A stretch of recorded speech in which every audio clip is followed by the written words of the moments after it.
ನಮಸ್ತೆ ಟಿವಿ 20 ಕನ್ನಡ ವಾಹಿನಿಗೆ ಸ್ವಾಗತ. ಹುಕ್ಕೇರಿ ತಾಲೂಕಿನ ಬೆಣಿವಾಡ ಗ್ರಾಮದಲ್ಲಿ ನೂತನವಾಗಿ ಇಂದು ಶ್ರೀ ಮಲ್ಲಿಕಾರ್ಜುನ ಸೌಹಾರ್ದ ಕ್ರೆಡಿಟ್ ಸಹಕಾರಿ ಸಂಘ ಬೆಣಿವಾಡ ಉದ್ಘಾಟನೆ ಜರುಗಿದೆ. ಅಧ್ಯಕ್ಷರು ಶಂಕರ ಮಲ್ಲಪ್ಪ ಕುಂಬಾರ ಮತ್ತು ನಿರ್ದೇಶಕರು ಲಘಮಣ್ಣ ಸಿದ್ದಪ್ಪ ಭುಜಂಗೋಳ್, ಸದಾಶಿವ ಕುಂಬಾರ್, ಮುತ್ತಪ್ಪ ಕುಂಬಾರ್, ಮಲ್ಲಪ್ಪ ಕುಂಬಾರ್, ಬಸವಣ್ಣೆ ಬೇವಿನಕಟ್ಟಿ, ಮುತ್ಯಪ್ಪ ಬೇವಿನಕಟ್ಟಿ, ದುಂಡಯ್ಯ ಮಠಪತಿ, ನಾಗಪ್ಪ ಕುಂಬಾರ್, ಶ್ರೀ ಮುತ್ತು ಕುಂಬಾರ್, ದುಂಡವ್ವ ಕುಂಬಾರ್, ಸುಮಿತ್ರ ಕುಂಬಾರ್ ಹಾಗೂ ಊರಿನ ನಾಗರಿಕರು ಉಪಸ್ಥಿತರಿದ್ದರು. Dundayya Mathapati, TV 20 Kannada news, Hukkeri.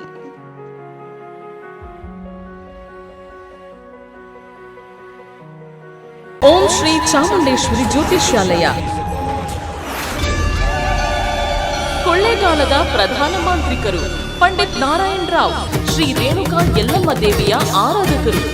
ಪರಿಹಾರದಲ್ಲಿ ಓಪನ್ ಚಾಲೆಂಜ್.